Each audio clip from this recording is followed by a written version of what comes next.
So I am Neil Lerner. I am a professor in and chair of the English department here at Northeastern University in Boston. I want to welcome you all. And I want to specifically welcome our guest speakers, and I'll just name them now. So Maria Brisk from Boston College, welcome. My colleague Ellen Cushman from Northeastern, and Ellen's on leave this semester, so thanks for joining us, Ellen. Matthew DeRue from the University of Miami, Bridget Goodman from Nazarbayev University in Kazakhstan, my colleague Maya Poe, also on leave this semester. Thank you for joining us, Maya. Shauna Shapiro from Middlebury College. Good to see you again, Shauna. Zhang Feng from the University of Texas at San Antonio. Jiaju Wang from the University of Toronto. And finally, my colleague Whitney Watkins, also from Northeastern University. So we are here to celebrate Qianqian Zhang-Wu, my colleague, Dr. Qianqian Zhang-Wu, I should say. And let me tell you a little bit about Qianqian. Qianqian has a master's degree in educational linguistics from the University of Pennsylvania and a PhD in curriculum and instruction and bilingualism by literacy from Boston College. At Northeastern, she is an assistant professor of English and director of multilingual writing. There's a long list of accolades, and I won't take all the time to read them all, but here are some highlights. Qianqian was the recipient of the Best Dissertation Award from the Comparative and International Education Society. She is and was awarded participation in the National Council of Teachers of English Cultivating New Voices of Color Fellowship Program, CNV Fellow. She received the Hong Lu China Studies Research Award, the 4Cs Scholars of the Dream Award. She is a co-recipient of a 4Cs Research Initiative Award to investigate the literacy experiences of Northeastern multilingual undergraduates. She has published articles in College English, English Leadership Quarterly, Composition Forum, and the Journal of International Students, among other places, other venues. And it's a remarkable number of publications and contributions from someone so early in their career.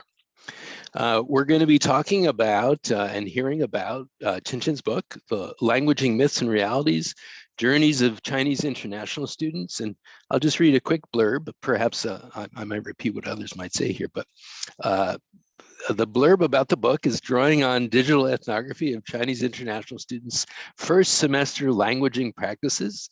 This book examines their challenges, needs, and successes on their initial languaging journeys in higher education.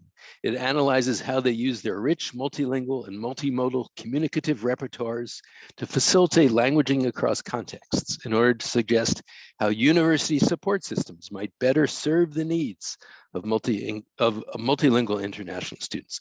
And I think that last part is particularly important because while Qianqian is a top-notch researcher, she's very much focused on how best to serve student needs. How can we ensure that students learn and that students succeed?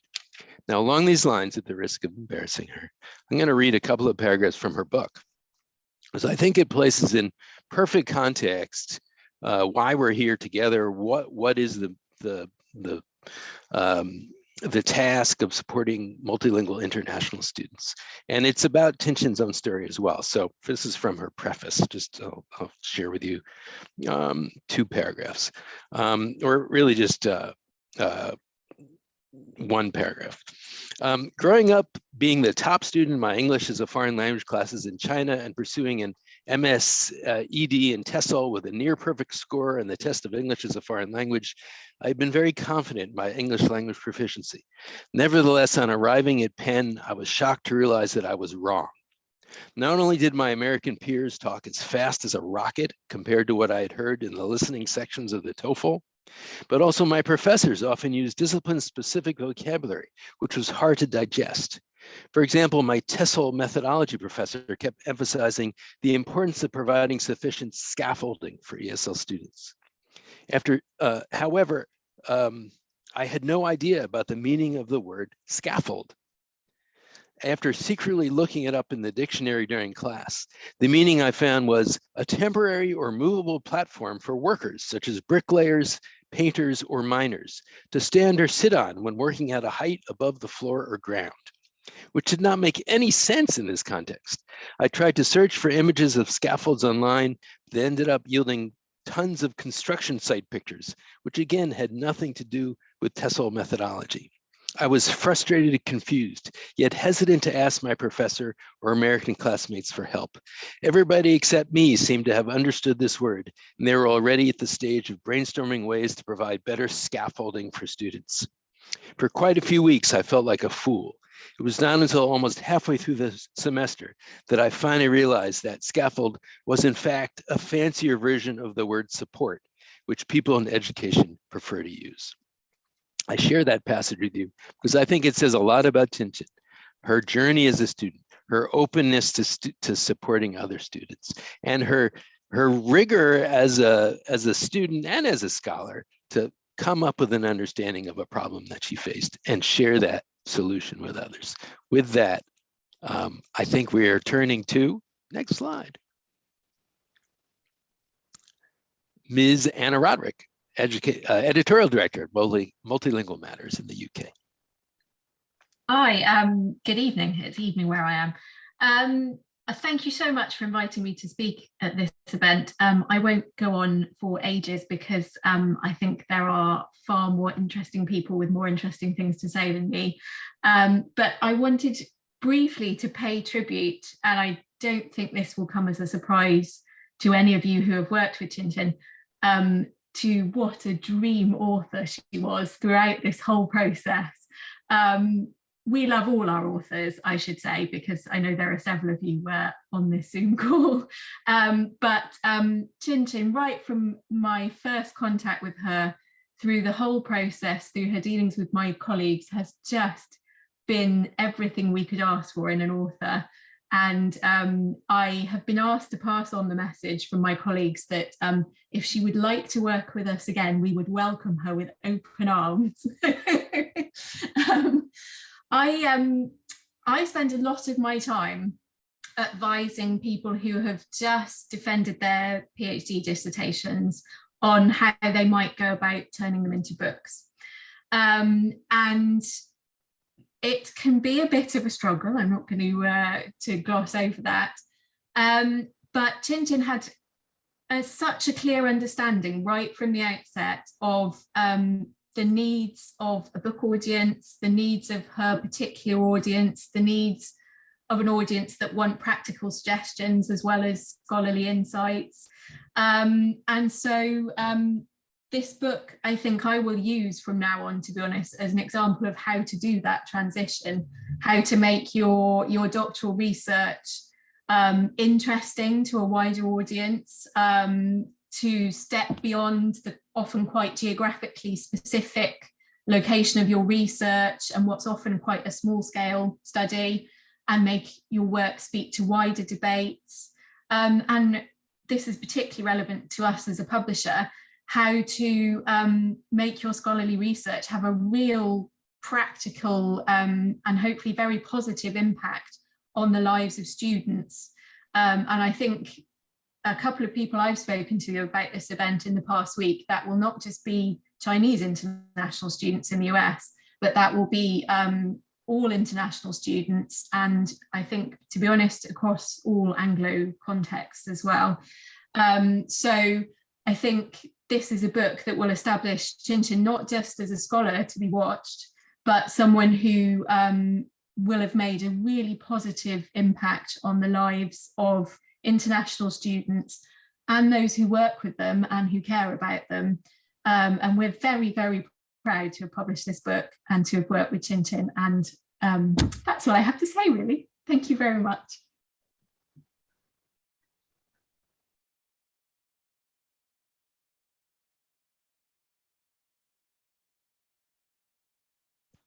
Now, Qianqian, I don't remember who's speaking next. I'm happy to speak now, and I really want to say thank you for everybody for the lovely introduction, for everybody who have shown up, and for the really lovely compliments from everyone, from Anna. And thank you so much for staying here so late, because we have a big time difference. It's actually currently at night in the UK, so I'm so grateful for everyone. Hello, everybody. My name is Qianqian Zhang-Wu, author of Languaging Myths and Realities, Journeys of Chinese International Students. Thank you so much again for coming to this book launch and conversation with experts event. And thank you for all your effort and commitment to supporting multilingual international students. So before we officially start, I want to firstly say thank you so much to my mentors, my colleagues, my family and friends, many of whom are here with me today, who have believed in me and supported me throughout my journey from being a Chinese international student to a faculty member working closely with multilingual students, and finally an author of a book on Chinese international students' languaging journeys. I also want to express my gratitude to the amazing support from the Northeastern English Department, the Writing Program, the Writing Center, and Asian Studies Program.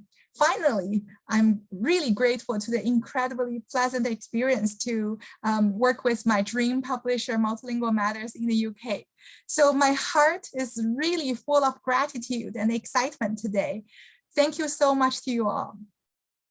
9 years ago, back in 2012, I came to the United States for the very first time in life as a Chinese international student in pursuit of my graduate studies in an American higher education institution.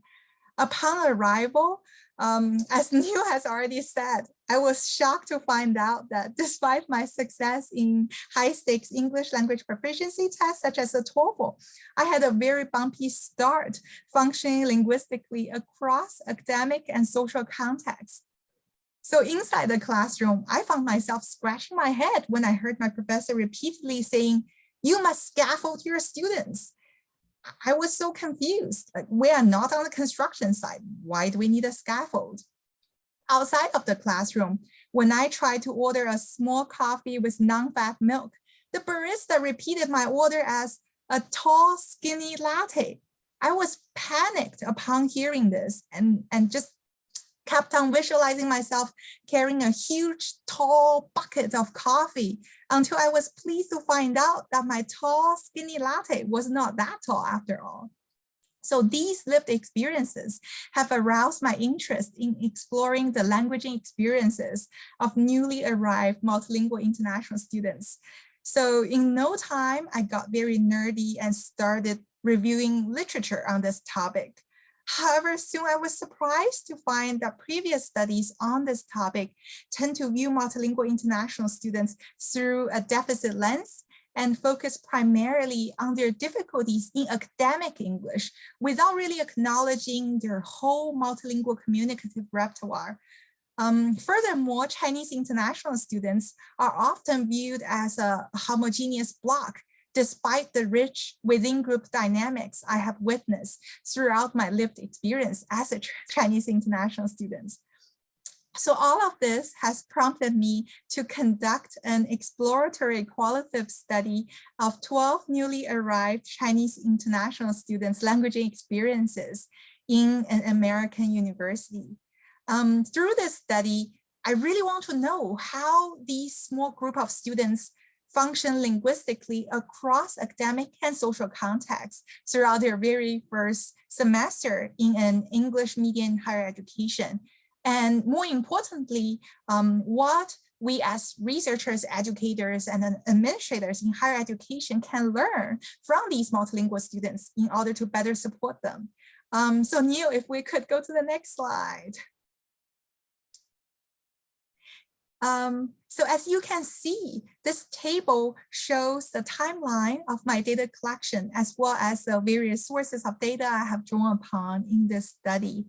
Beyond traditional qualitative interviews and text analysis, I also documented participants' languaging experiences across a total of 576 hours. So the next slide.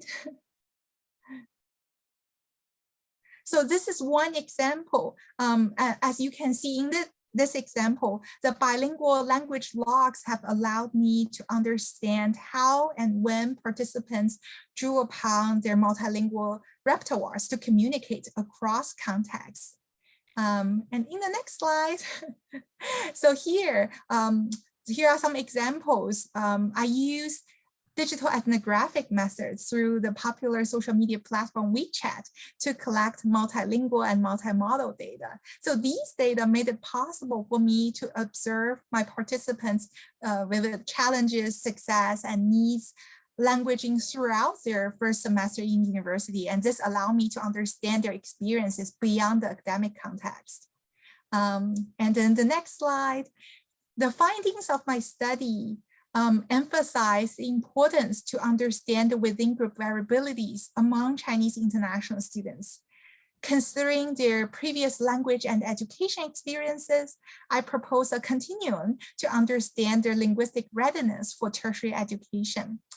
So as you can see in figure 4.1, I have put Chinese international students into 5 categories based on the various types of high schools they had attended prior to college, as well as the different degrees of familiarity with English medium instruction. The continuum allows us as higher education teachers, researchers, and then administrators to view our multilingual international students from a developmental perspective, which sets the foundation for us to provide them with customized linguistic and academic support. So beyond emphasizing the within-group variabilities among Chinese international students, the findings of my study also address 5 commonly held misconceptions regarding them, right? So these 5 myths and realities touch upon TOEFL, classroom level English on policy, the first year writing course, challenges facing multilingual international students beyond language, and how American higher education supports multilingual international students linguistically and academically. This book project is really a social searching process for me. Through my positionality as simultaneously an insider and an outsider, I am learning more about my participants' languaging experiences every day and feel the urgency to raise awareness of the importance of multilingual support at the tertiary level. I see today's book launch and conversation with expert event as a fresh new start to draw our attention to this important issue. So I'm super, super excited to work with you and learn from you in this adventure ahead. Thank you so much.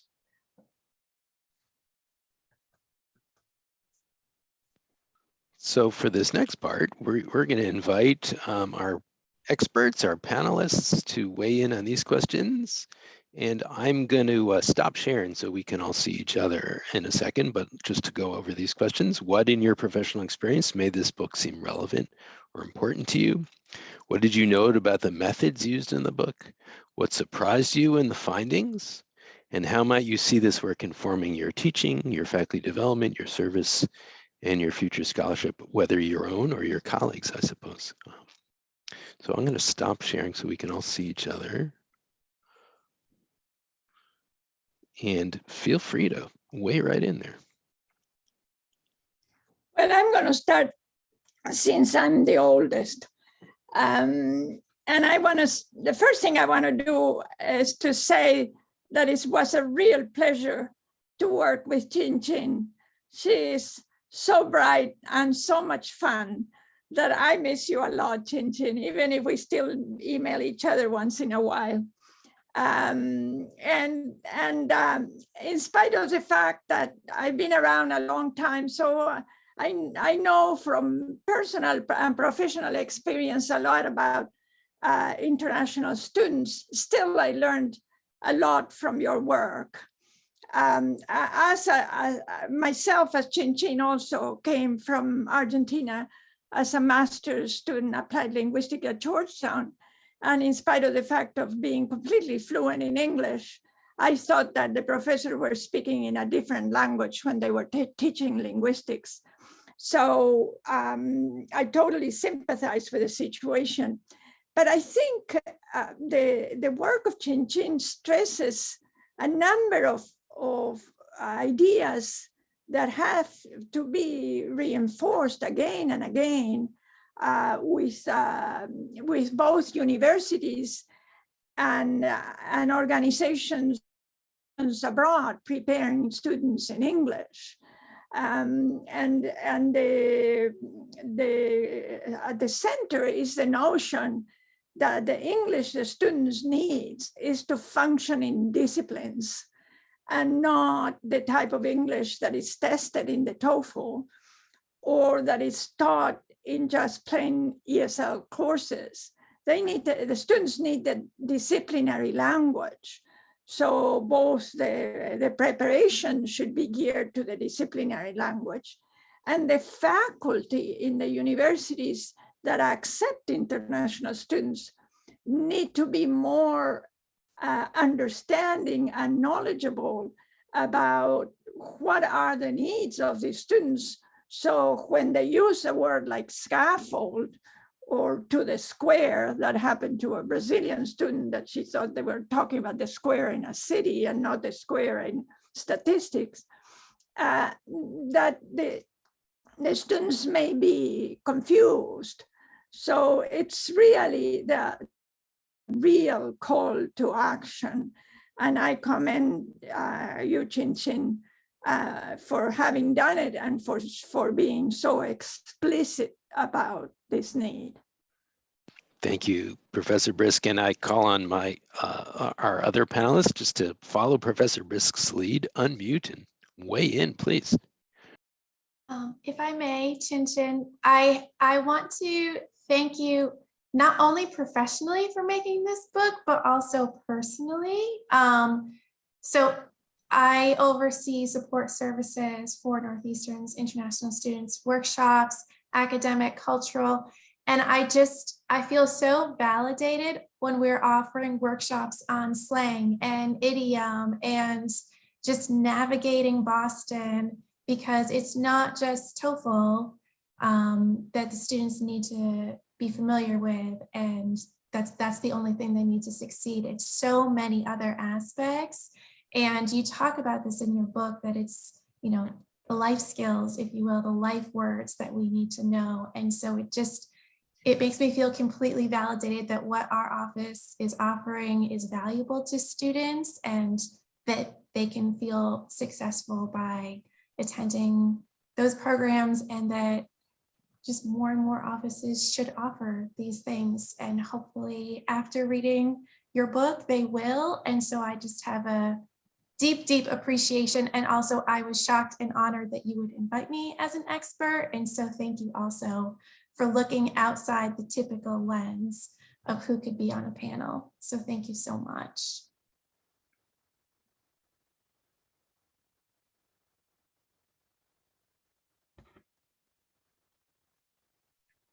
Maybe I'll just pick up on that last comment that Whitney made. I so appreciate, Qianqian, how you challenge so many of our assumptions, not only about a particular group of students that is quite diverse, but even our assumptions about how the work we do relates to the other things happening at our institutions. And I just see your work as embodying this counter storytelling that we know is so important in so many different ways. I particularly appreciate your framing of these myths. You know, what are the narratives that are often told? And those of us that do work a lot with international students and with faculty, supporting faculty and staff with international students, you do hear these narratives, and sometimes I find myself even getting caught up in those. And so I so appreciate your attention to the importance of nuance. And it's not just about celebrating diversity among our students, it's also about really pinpointing the trajectories that they're going through, the relationships between academic, social, cultural, even emotional and spiritual things that are happening to students, that those things are all interconnected.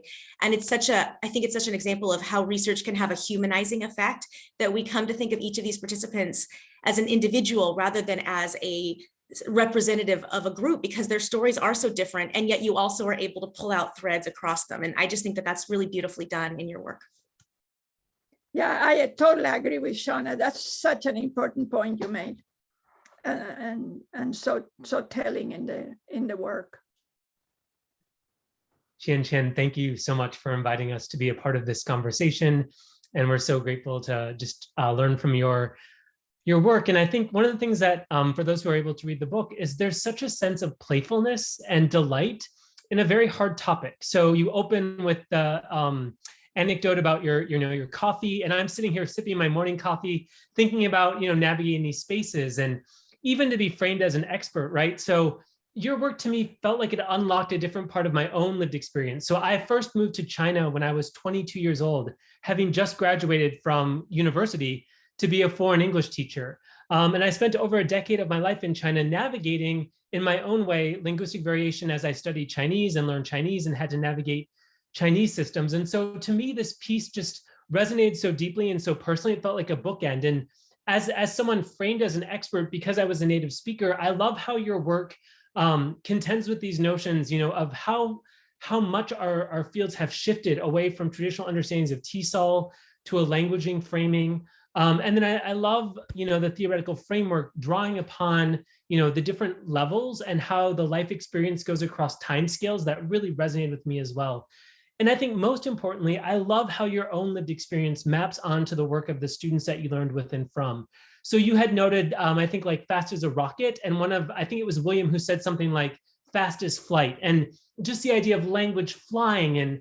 And I remember being at a Chinese wedding and people are talking excitingly around the banquet table and feeling the very same sense. And so I think for those of us that want to commit to a multilingual understanding and what it's like to navigate these different spaces, I think this will resonate so deeply with anyone who has been in a cross-cultural context where they're trying to make linguistic sense of what's happening and drawing all the semiotic resources, but it's still very difficult to make sense of things. And I just also love how you capture this very transitional time for these students as their first semester. It's just such thoughtful, humorous, poignant, brilliant work. Thank you so much for allowing us to be a part of this conversation today.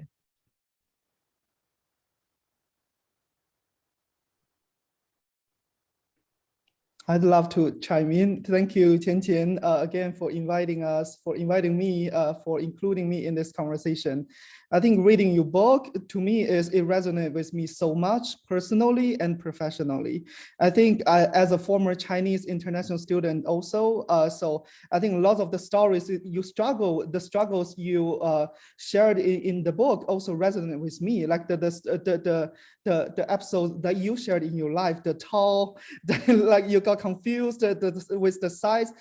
It's always like, it's not just on the surface, it may looks like a language problem, but underneath it's the culture concept that we don't understand. And usually people just see it, okay, that's just their lack of English proficiency. That's why they're not doing well, right? This is one of the myths you're trying to debunk.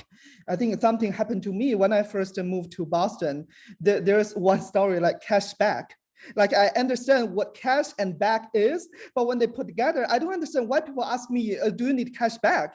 And they literally think I don't understand any English. They were using their hand gesture. Oh, this is cash. Do you need cash back? I wish I could, at the bottom of my heart, saying to them, I understand cash and back. But in China, we don't have this concept, or we don't have this culture at all. We usually just get cash from other places. We don't get cash from supermarkets. Later I got to figure out, oh, wait, this is part of something culture in the United States. So I really appreciate you sharing your story. Lots of struggles also resonate with me. And also, I can see there's a strong advocacy to taking an asset-based view to look at Chinese international students in your book. I think that is also a theme across all your chapters. This it's kind of wake-up call for TOEFL test also. I think it's the high time that we really think about what are we really testing our students? How can we really create more equitable or more authentic tests that reflect what we need in real life when you navigate different school, academic, social contexts, right? This is what we need to move forward to rethink about tests instead of just doing the contextualized texting items, so that when students to exam oriented, so that students they feel underprepared when they move to their overseas for further study or for life. So thank you again. Yeah, thank you so much. I'm going to pick up. Go ahead. Sorry. I would like to pick up a little bit on what Zhongfen said about tests. I think it's true that the tests are not revealing, but I hope we go beyond tests and start thinking that institutions in this country, if they are going to take international students, they have to be better prepared. The faculty have to be better prepared and not put the burden on whether students pass this test or don't pass this test. And so we have to become aware what is to teach in the language that is a second language to the audience that I have in front of me. I was also going to pick up this idea that Zhang-Feng had talked about with the TOEFL, and thinks about the way that the like different disciplines, right, own different kinds of turf. So the measurement field owns TOEFL, and ESL program, TESOL programs, and now English departments own the writing instruction. And so how can we kind of break down those barriers? And it particularly makes important contributions here, Qianqian, that the conversations that happen in measurement around like problems in test design, like cognitive load issues or trying to make tests more culturally relevant, don't solve the very issue that you identify in this study, right? So I think one of the things I particularly like and think is an important contribution of your work is that it speaks to multiple fields. It doesn't just speak to applied linguistics and writing studies. I'm thinking people in measurement need to read this work as well, right? So that because there's certainly implications there, and there's potentially options for like how can we do like test optional kinds of admissions for international students. So I like the way that you kind of destabilize a number of kind of contribute to a number of different conversations. I also really appreciate that you've got small moves that you make that really important moves in this book, like simply even defining what does it mean to be an international student and how those definitions really vary is really kind of pedagogical aspects to the book. And I'll just also can just say, like other ones have said, that I think it's really important contribution that you've made, that this kind of really human portraits that you did of students in the book is a really kind of powerful read for readers across levels. So thank you. I think one of the things to dovetail on all of these comments that I really appreciated about the book as well is how the student portraits, as well as your understanding of testing and caricatures of testing and how it is perceived and its importance, all very concretely help us understand the ways in which the small everyday acts of teaching and being a professor and being a student are impacted. And I love this anecdote about the onus to change, as Dr. Brisk has mentioned, the onus to change being on all of us in the institutional culture. And you have these wonderful moments of deep insight from students' perspectives, but also this look across all of your data, which is very substantial. And you draw these very clear, concrete understandings of how it is that we can change our everyday actions, including in something as small as office hour consultations. And you really complicate that so beautifully. I just want to play back some of your own language. Despite the many benefits of office hour consultations, you write, in order to take full advantage of this wonderful resource, students need to take the initiative to attend these meetings. And although that may sound easy, in reality, seeking support from their professors during office hours has been found to be a daunting task of the newly arrived Chinese international students due to its cultural incongruency. While initiating communication with professors during the office hours has been a common practice in the US, it is an extremely novel concept to newly arrived Chinese international freshmen. Their unfamiliarity with the Western-based support-seeking service practice has challenged their ability to effectively navigate the university support systems. And that's such an important check for all of us to help us really think through how even our invitations to join us during office hours can be found as culturally incongruent and helping students in ways that we might otherwise be really well-meaning to do, but actually place the onus to change right back on us again. So thank you so much for this. It really has so much professional impact in terms of institutions as well. I can jump in now. First of all, I've been invited here as an expert, I guess, because I do my research on the policy and practice of English medium instruction and academic skills development in Kazakhstan.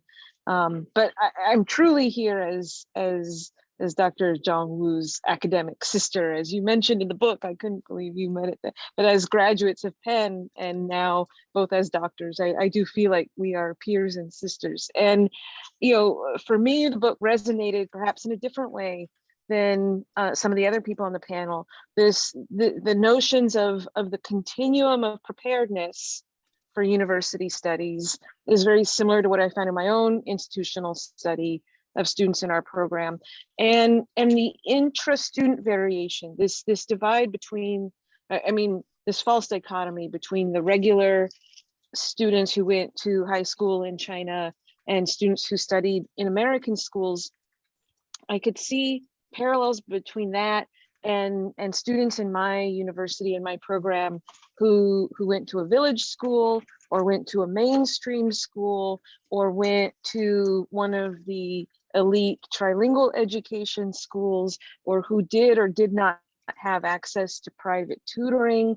And I even think about one student who really struggled in her studies and said part of the issue was that she didn't have the same preparation as the other students. And so as I read your book, I could not only, identify with the students in your study from that perspective, but you went beyond that to start to offer solutions of how I could have dealt with her differently and how I could deal with similar students differently in the future, how I could advise our administration when they're doing orientation to have these conversations about how people come, with different levels of preparedness, but that we're all on this journey of development, and try and frame it better that way. And I think there were other key points for administration too, but that is what sticks with me the most.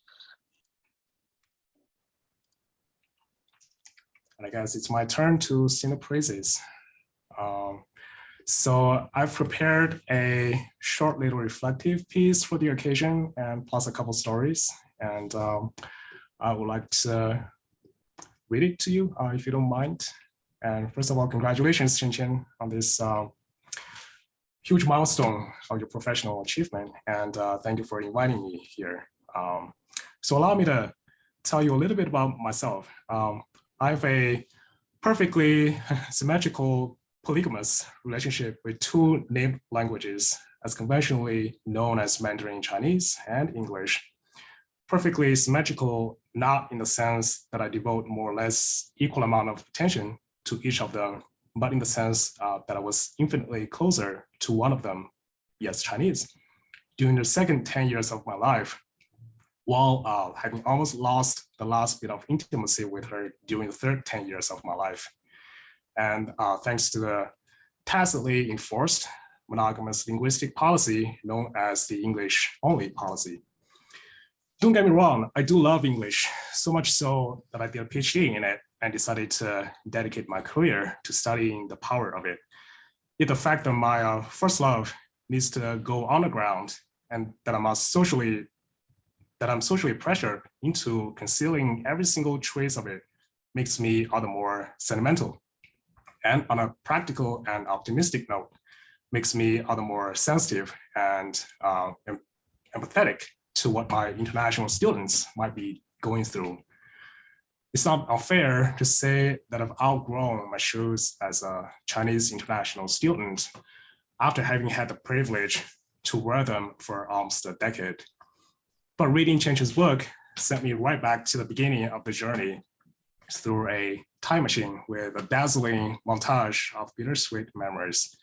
I thought, why don't I put the shoes back on, retroactively play the role of Qianqian's 13th research participant, and reflect on the 5 interesting myths about Chinese international students in the US that Qianqian carefully identified and debunked. So myth number 1, TOEFL results, I'm quoting Qianqian, TOEFL results accurately predict international students' abilities to function linguistically on college entry. I took the TOEFL when applying to a master's program. Hey, hi there. I just realized this might not be. Oh. Sorry. Am I good to go? Yes. Yep, you're good to go. My apologies.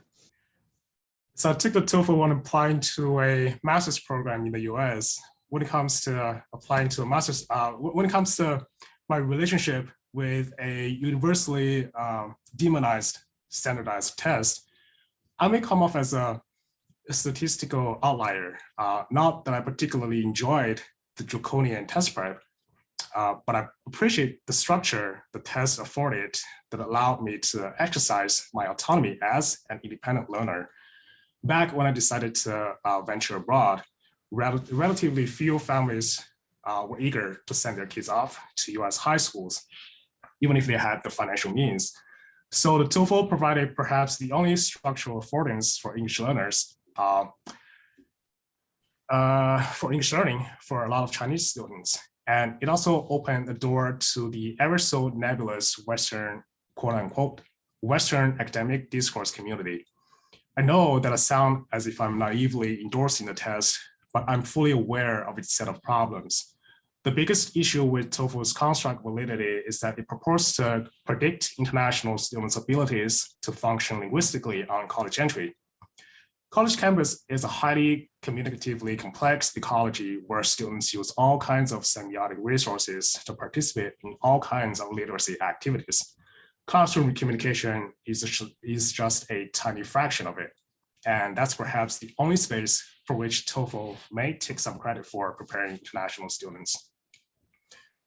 Myth number 2, an English-only policy is necessary in college classrooms to help international students improve their linguistic functioning in English. A quote from Qianqian's book. To be honest, I wasn't privy to the existence of such a policy until later I did some research on it. My when in Rome, do as the Romans do logic and my fairly agreeable temperament combined constantly urge me to emulate what good English speakers do and writers do, since everybody seems to agree that one needs to use English and only English at all times to be eventually linguistically functional. Not until later, when I compared my experience with other fellow international students, did I realize that doing something out of quote and unquote free will and being compelled to do something would yield completely different results. I've always loved the English language, which probably blinded me to other multilingual speakers' not so pleasant relationship with English. Myth number 3, first-year writing guarantees international students successful writing performance in content area courses. I've taught first-year writing for 10 years, but interestingly, I have never taken first-year writing as an undergrad, so I cannot speak to this myth. But from the vantage point of a first-year writing instructor, I would say this course does not and cannot guarantee anything. It does not guarantee international students' writing performances beyond this course. It does not guarantee international students' proper use of error-free English that's so romanticized in college. I see a first-year writing class as a space for students to find their own voices and for people outside of this community to recognize their due responsibility to support international students. Bear with me, I'm almost done. Myth number 4, English is responsible for all challenges facing Chinese international students. The absurdity of this myth is fairly obvious. I'll simply list a few personal counter stories. When I first came to the US during my junior year in college, I had to pretend to laugh along at the jokes that my friends told that didn't register with me. I had to learn how to wittily mock the president without offending anyone. I had to fake some pathos so that the police officer who pulled me over for speeding may potentially spare me a ticket. English is usually part of the game, but not all. Myth number 5, Chinese international students are well supported in American higher education, linguistically and academically.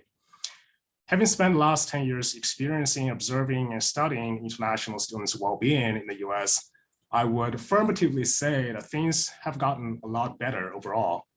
Of course, getting better implies progress, but it also implies not good enough. Thanks to devoted scholars like Qianqian and many of you here who painstakingly advocate for international students, I'm optimistic that things will continue to get better. I would like to end my little cheerleading for Qianqian by adding an additional myth, which Qianqian touched upon in chapter 4. Myth number 6, Chinese international students constitute a homogeneous tribal existence on campuses in the Anglophone world. Our students are differently. They're different in their unique ways. Let's celebrate Qianqian's book launch while also entertaining ways of creating spaces where all differences are valued. Thank you, Professor Wang. That was wonderful. Let me follow up because we still have some time before we open up QA to everybody. If I could just ask the panelists this question, and not everybody has to weigh in. I want to amplify one of the questions that we had, which was about method, about research method. So one of the wonderful contributions to this book and to Qianqian's work as a whole that she's brought to Northeastern is not to make curricular decisions, not to make administrative decisions, not to make testing decisions based upon assumptions or felt sense, but to actually do research on what students' experiences are and how varied those experiences might be. So I wonder what all you might want to say about ways we might understand international undergraduate student experience. Is it simply a matter of having wonderful PhD students doing their dissertations on this topic, or how can those kinds of practices become every day in a way? If you could weigh in on that.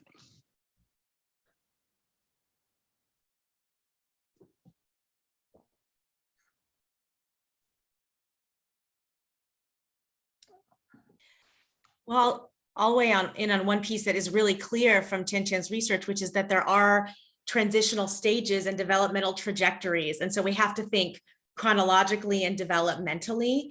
And so, I mean, this is kind of a question I would love to talk with the group about, of what does that look like to have both academic and other forms of support that meet students where they're at in terms of their developmental trajectory, knowing that they are clearly, based on what we learn here, going to have different needs and expectations and goals and desires based on where they're at. And so it seems like I'm almost imagining, would it be a modular thing where we try to figure out where are you at in this mapping, and then what could we provide at different stages, and also what could you offer? Because it's really clear that the students who had gone to American high schools had a lot to offer to their peers who had gone to regular high. And so how could we tap into students' assets and give them, so I'm imagining paid mentorship, and you may talk about this, I'm still working my way through the final chapter, whether it is mentoring, internships, student to student data collection, where students are maybe interviewing each other. And it also makes me wonder if the curriculum could actually be a place to bring forward the kinds of stories that students aren't often given the opportunity to tell, whether it's about their educational backgrounds, because clearly that is a key factor, whether it's about other pieces that are often lost in this story. So I hope that wasn't too far from your question, Neil, but I think that's one takeaway for me that's going to influence my practice and also how I think about this kind of research. I want to add that's a great point, Shona, but the notion of the different groups working together, given what Qianqian showed, it would have to be facilitated by a person who is knowledgeable and who can speak both languages, because obviously the groups sort of look down at each other rather than were willing to work together, but maybe it was the context that was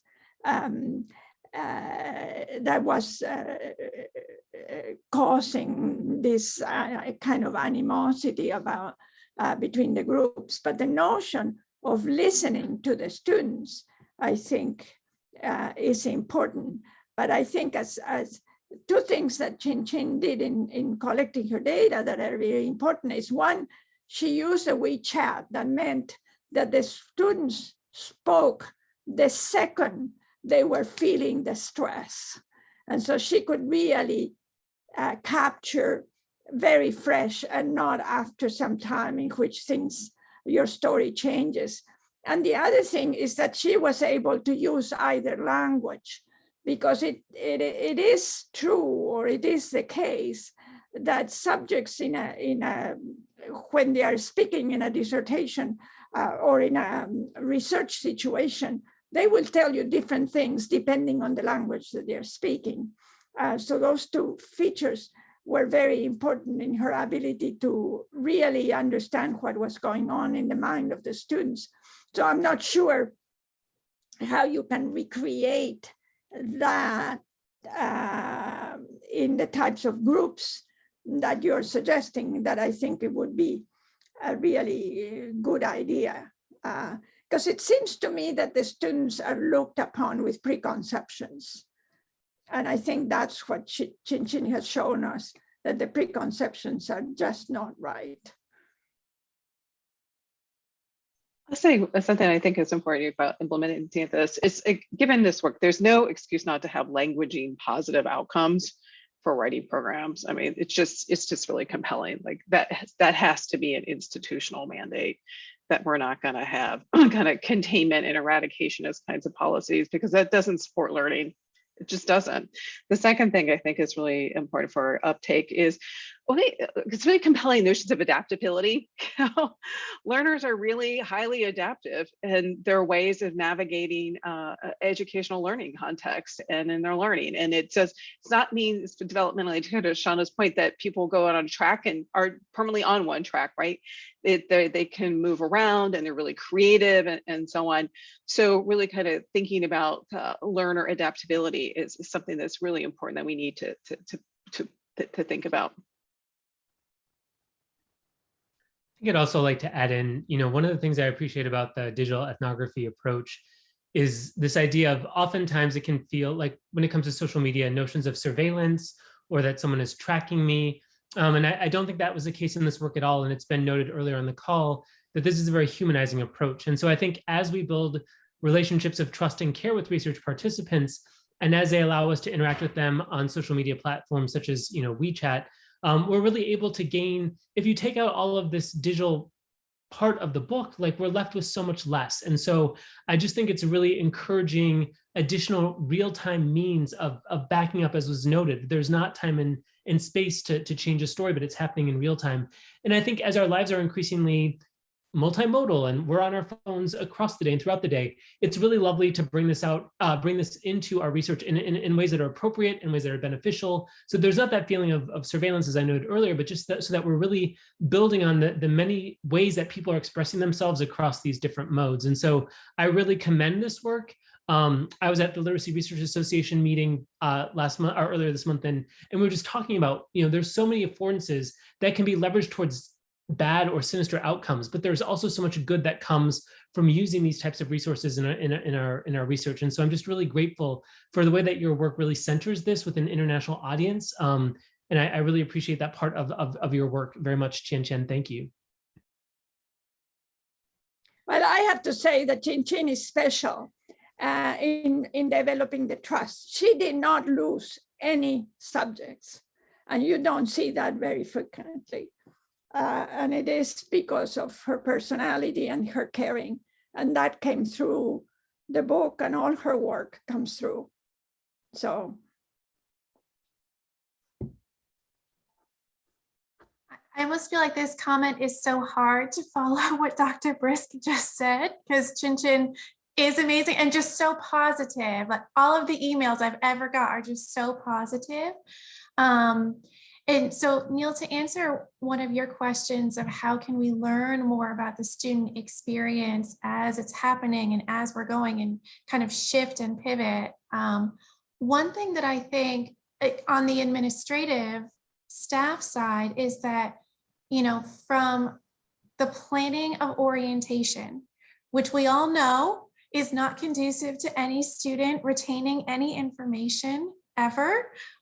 If you're in a lecture hall for 9 hours in a day, right after you arrived at your destination, whether it's an hour away or 15 hours away, but just really breaking down, how are we planning events? Are we thoughtfully considering our audience? Are we thinking about, those that are multilingual speakers, are in different time zones, has never been to an orientation before? We do departmental orientations, college orientations, university orientations. What makes them different from each other? How you introduce different offices, health services, counseling services, financial aid, all of those discussions can be done in so many different ways. And so really considering, from literally the first experience a student is going to have on campus through graduation, are we planning these events in the way we've always done it? Or are we really considering research like this and how to really tap into what students need and what students are really looking for? I think, to me, that's the charge to administrators everywhere. You know, it's something that we really need to focus on, because so much can get lost in that first weekend or on that first day, and then a student can immediately feel so far behind, and that doesn't need to be the case. So Qianqian, maybe that's your follow-up book, perhaps, or we all can kind of, you know, step up our roles and really think about how we can make some small steps forward to being, you know, more inclusive, but also more understanding to everyone. And let me just say quickly, I mean, to me, it speaks to the role of the way we can have students as ethnographers of their own and others' experiences. I mean, we talk about reflection a lot, and Northeastern reflection in the writing program is really valued and exists in multiple ways on multiple levels. But there's a university role for students to be able to document their own and others' experiences and be those informants in a way. Sorry, that was me. Yeah, I appreciate all of these comments. The way in which especially Qianqian became the academic older sister was actually named that by her students, the academic older sister. It was such, as Dr. Brissa pointed out, and so many others, it really suggests the ways in which the students identified with her. But it establishes, as Whitney had just mentioned, such an important model for us to think about ways in which we can become older siblings, perhaps, or siblings to learners across generations of, you know, students and within student peer groups, but also as teachers, as professors, and it's just a remarkable model of engagement that yielded an astounding participation rate, but also an incredible amount of data. And the methods in that regard were just staggering, how much data you had and how deep it was and how detailed it was. It's very impressive. I think, yeah, can I, if you don't mind, yeah. I think to address your question, I think moving forward, I think one thing I really appreciate, I also learned from Qianqian's book, is taking a bioecological view to examine problems. Because when we talk about, oh, how can we better support international students, we need to think about the problem is not just in their own community, but what are some broader societal impact that also influence them. So I'm always, you know, like examining language ideologies at a broader scale. When I look at those two groups, they they actually see enemies to each other, American high and regular high student. They don't work with each other. What are some underlying language ideology that influence their behavior and caused this kind of misunderstanding? So I think one thing is definitely this English only mono ideology privileged in the US society. One group think another group, they always showing off their English. The other groups think the regular high group, their lack of English proficiency. They always stick to Chinese friends. They always judge each other just based on this English only, how good you speak English, the standard. They don't see monolingualism, they don't appreciate bi and multilingualism, they don't look at each other from an asset-based point of view. So I think maybe it's time we can also start to think about what language ideology are circulated in the campus. Right, for example, as administrators, teacher educators, how can we start to appreciate multilingualism as the reality and the norm in the campus? How can we create more culturally and linguistically diverse, rich activities that bring all students in the campus together to appreciate each other's diverse backgrounds, to really see difference as assets, not just see differences as, okay, I'm tolerant with that differences and just stop at that point. I think that is also something we can consider moving forward. Yeah. What I wanted to say, well, first of all, I would love to start teaching my students to do digital ethnography and have Qianqian do a presentation on this method. But we've been talking a lot about students, but I think it's important to note that Qianqian also talks a lot about the role of faculty. And on the one hand, I feel rather lucky at my university, content faculty. On the one hand, I feel rather lucky at my university that we've had academic English instructors who are connected directly to our school and who reach out to school faculty to find out what students are reading, what the key terms are, to provide that kind of support continuously through their studies. That isn't available everywhere. But Qianqian also really throws down the gauntlet at the end of the book, spoiler alert, and says that content teachers need to become language faculty too. And, you know, when I think outside of the US, when I think internationally and all the research that's being done on CLIL, on content language integrated learning in Europe and in Asia, it's very hard to get content teachers to see themselves as language teachers also. And so I think there's a clarion call here for us scholars to work more with content teachers to help them provide not only scaffolding, but, you know, culturally sensitive, non-deficit based, explicit linguistic feedback for the discipline, or at least to collaborate with academic language staff who can help support that.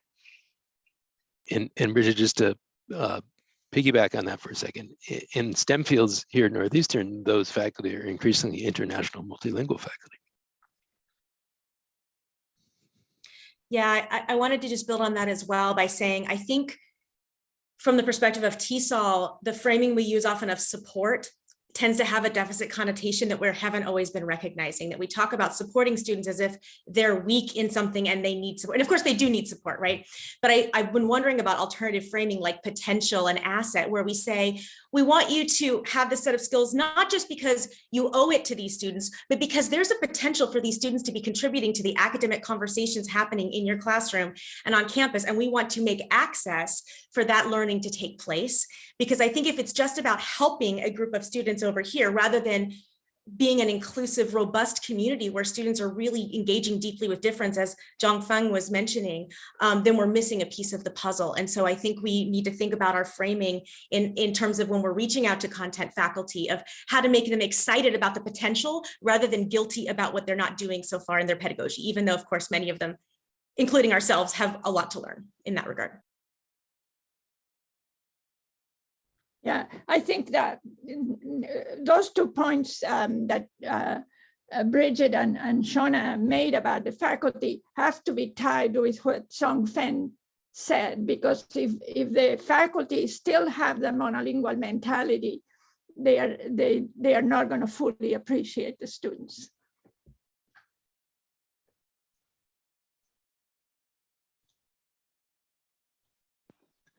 At the risk of opening up some sort of metaphor of worms with only 10 minutes remaining for this, I wonder if we can come back to the TOEFL for a second. I mean, I was fascinated by Professor Wang's comments of it as allowing a certain kind of agency, at the same time imposing tremendous number of limits. So I guess my question is, what should it be replaced by? And I mean, what is this intended function? And Maya, who controls the damn thing? And what do we do? Who's making money? It was developed by the MLA. Most people don't know that. Did you know that? Yeah, that's the original funders of it. So a lot of language testing is controlled by like ETS, and then there's IELTS, right, which is out of Cambridge. Zhang-Feng is nodding, so obviously, you know, you want to say more? I was one of the Chinese international who went through both IELTS and TOEFL, because when I applied for graduate studies, I was, you know, aiming for both UK and US. That's how I know, you know, but yeah, I'm not sure if I can answer your question, what should be replaced and what should come after. But I think there should be like, I think something we should start from some bottom-up process should be initiated, and also to facilitate, we should have like this two-directional dialogues, both bottom-up and top-down policies driven. I think we need to bring all the different stakeholders together to figure out what are some better inclusive and equitable assessment practices should be, formed. And then one important thing, I think we should invite students into part of this conversation, because they are the test takers. Usually we ignore their feedback. We just, as a group of policymakers who are monolingual English speakers, and they decide what items should be tested on based on their limited experiences, right? I think we should include multilingual students into this conversation to figure out moving forward, what are some possible ways and possibilities. I'll say, the research on DSP tells us multilingual students do just fine on DSP. So we don't need those for placement into writing classes in regards to other stuff. It'd be interesting to see if multiple measures, kind of work. There's other things to use besides a standardized test developed by a company, a purchase test, right? To figure out, like, do we even need it at all? Is a good question. Yeah, and I think that the use of the TOEFL is what is problematic.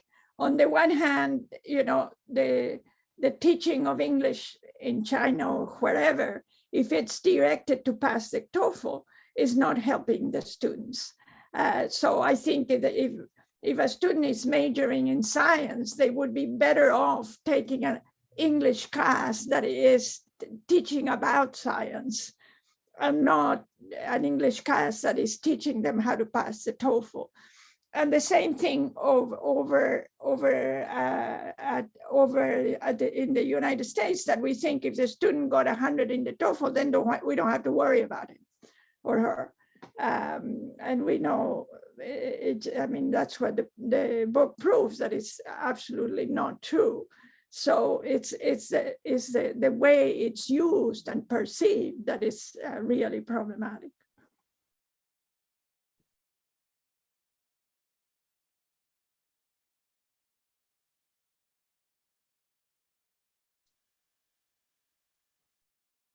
And are we supposed to open up for some general discussion, Neil? We're going to just want to make sure there weren't any more comments from panelists. Your last chance before we open things up to general discussion. Okay, so you can, I'm glad to read things that get posted in the chat if you're comfortable doing that. If not, you want to raise a hand. I don't know if that function is going to work, but I'm glad to call on people. But if folks have questions, either for Qianqian, we haven't allowed Qianqian to speak. Why not? Or for the panelists, or on the general subjects that we've been talking about, feel free. We have about 20 minutes left. And I see Margaret, go ahead. Yep, I guess I even hear me. I worked in China many, many years ago when the UCLA and the Chinese Academy of Sciences were setting up, training students and faculty who had just come out of the rice paddies to go abroad as scientists.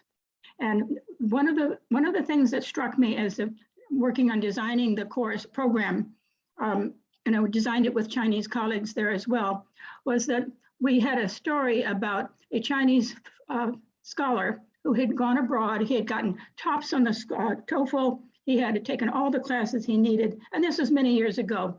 But, and when he arrived in the university, he couldn't function in the classes. And he was devastated, and he was afraid to come back because the government had paid his way there, and he was afraid to acknowledge that he had failed, and he committed suicide. And that stuck with me as the director of that program, trying to never let that happen on my watch. never be responsible for something like that to happen now. And it shaped the way I looked at the program in many ways. Thank you. Thank you, Margaret. Very powerful. Robin Trosian, I see your hand. Thank you so much. There we go. Sorry, walking between buildings. I've been so impressed by all the comments. I work in CATLR, the Center for Advancing Teaching and Learning Through Research, and I love And that's at Northeastern is, for those of you who are not. Of course, sorry, at Northeastern. Thank you, Neil.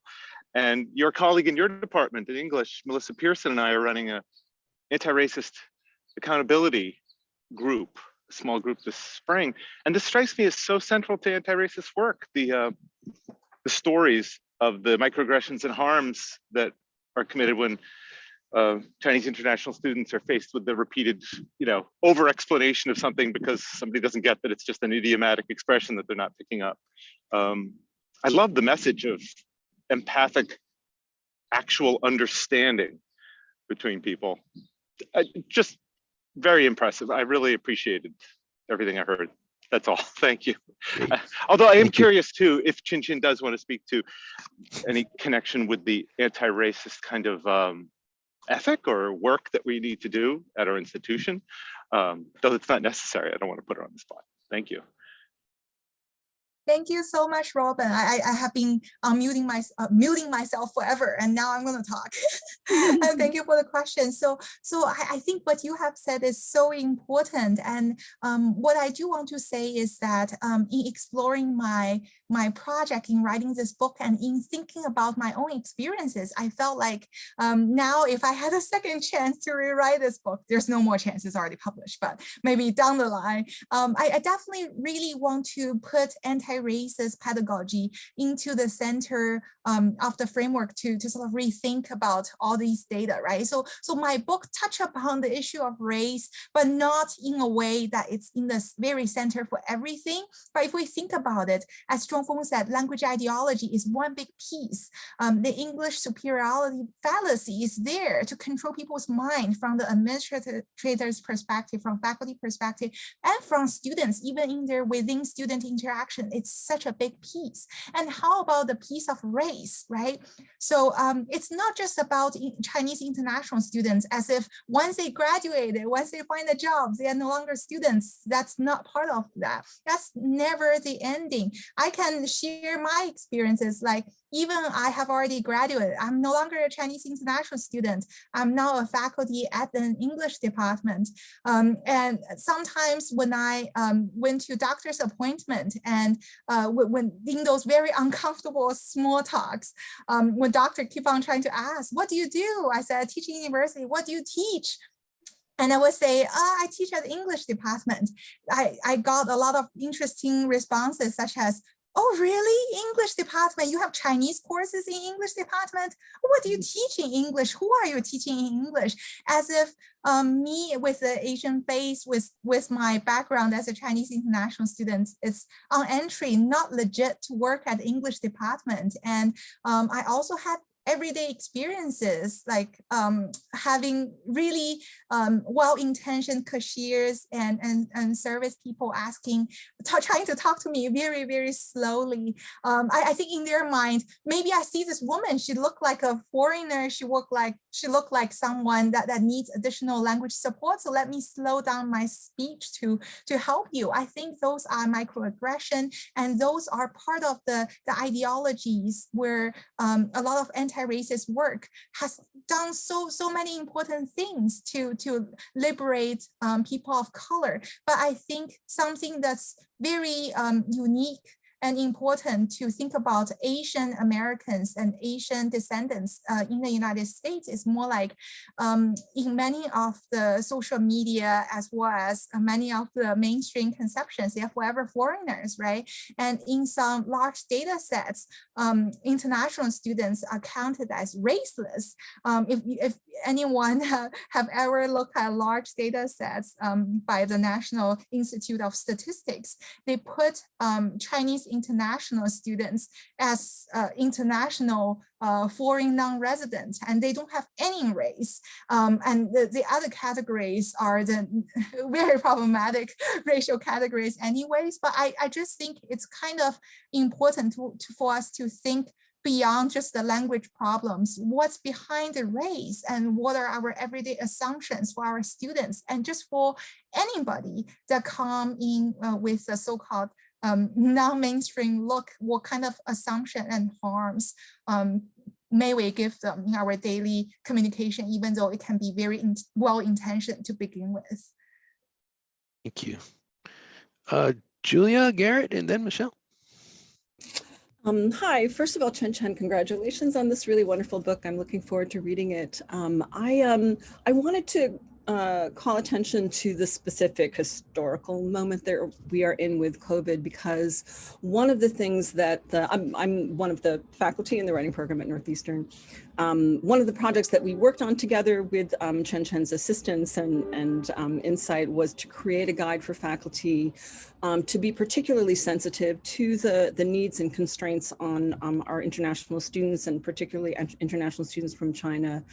And so I'm curious to know, I don't know if this is outside the purview of the research that you were doing with your research subjects, but the more that I have learned about the culture of ideological surveillance that is sort of silently hovering over many students from China in terms of what they can say in class and research and write about in our classes, all of that has been heightened, obviously, because of hybrid teaching and the technology that sort of enlarges the opportunities for that kind of surveillance. And so I'm curious to know if that was part of your the data that you gathered from these students, and also if it was something that affected your research methods. I can't remember if WeChat is sort of falls within that umbrella of sort of discursive surveillance or not, but more generally, I just wanted to say I'm so grateful that you're in our program. You've already helped to put together resources for our faculty that have been incredibly important for us in supporting international students from China.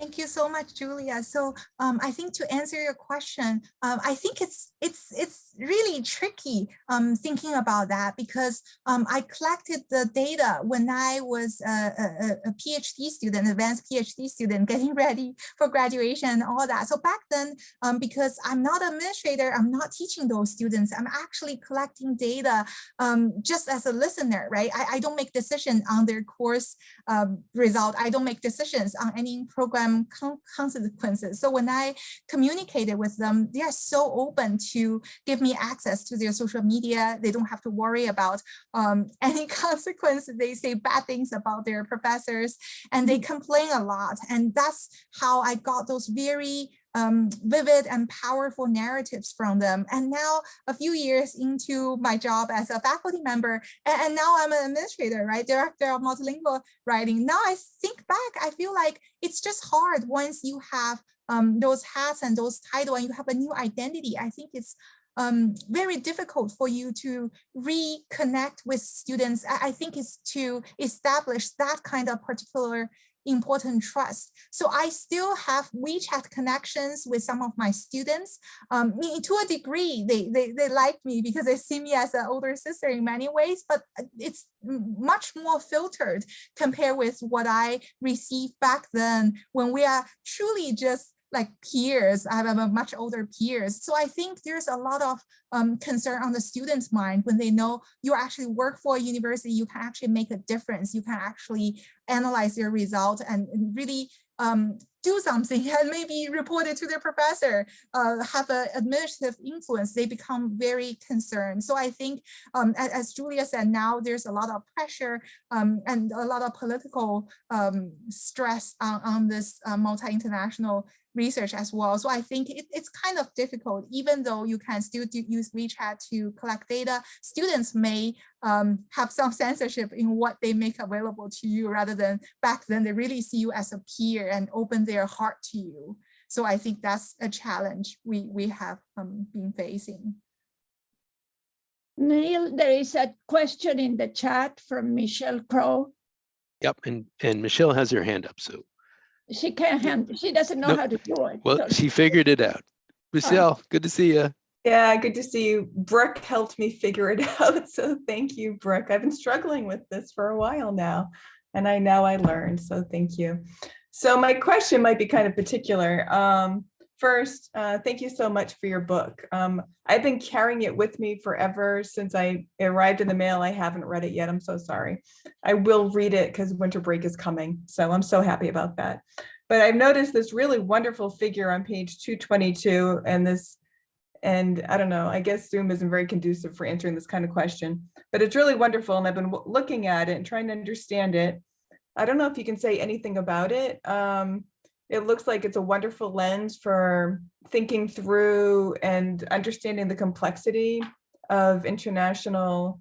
Look, wow, the wonders of Zoom. Look at this. Thank you. I don't know who did this. Can you talk a little bit about this figure and just maybe explain it a little bit? It looks like kind of some of the complexity of maybe identities or context for international Chinese students. And I'd like to understand it maybe as a lens for thinking about these students. And I'm wondering if it's possible to extend this past Chinese international students, if it's applicable at all to other students as well. So I'm just curious about this figure. Thank you so much, Michelle. So this is actually a revised integrated framework. So earlier on, so basically what I did is I combined languaging framework together with Bronfenbrenner's biological model of human development. And so early on, I think it's in chapter 2, where I just put these theories together. I just basically do the theoretical thing and map them together. And after all the data and discussion, I recognize there are some points that's not as accurate, maybe not as good for multilingual international students. So I revised it a little bit. So this is basically in the ending chapter. And this is just a framework for us to think about what are the factors that different layers of factors that can affect multilingual international students. So this does not have to be just Chinese international students. I think this is actually applicable for everybody, and you don't really have to be an international student, right? So even for just everybody, students in our higher education classrooms. So at the very bottom, the chrono system, basically that means time. So that is the stages in the semester and the students' previous language and educational experiences. So that is actually really important in determining how prepared the students are for college studies. Some students, they have taken classes with in the English media instruction, they're familiar with Western curriculum, then those students are having a significantly easier start in the classroom compared with those who had no experience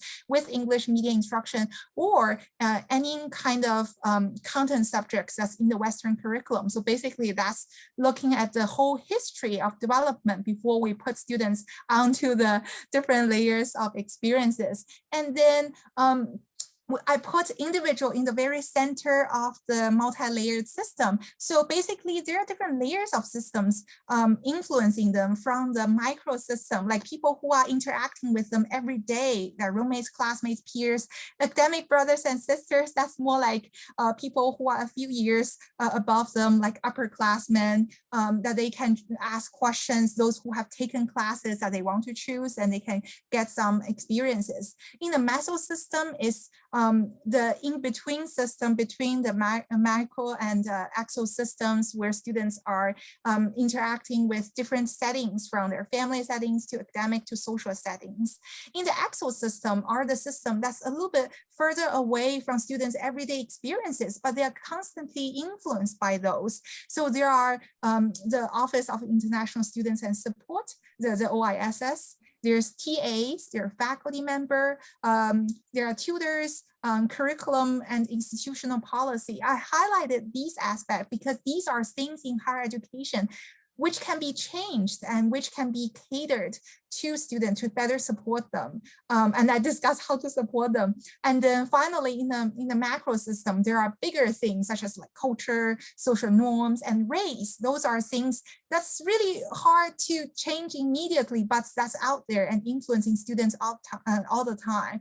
What I want to point out is there are bidirectional arrows cutting through across all the multi-layer system to the individuals. So individuals are languaging, and they are constantly influenced by the multi-layer system. But at the same time, my research really shows that the students themselves, they are not just passive recipients, they are also actively sort of contributing and playing a role in changing the learning outcomes. I have students who came in a very disadvantaged status in terms of their familiarity with Western environment and all that, but because they're really aggressive in their support seeking, in navigating university support system, they actually managed to change their microsystem and change their academic outcomes. So basically, I'm trying to also show that in addition to all the layers understand individuals, we shouldn't see them as students sitting there waiting for us to support to rescue them. They are agents who can change their own learning outcomes. They can learn from the environment and modify and react to this environment. So basically, that's a little explanation of this chart. Thank you. That's powerful. And maybe one more, Lori Nardoni. I see you have your, oh, maybe we could fit Tom in too. Lori and Tom, your last two questions.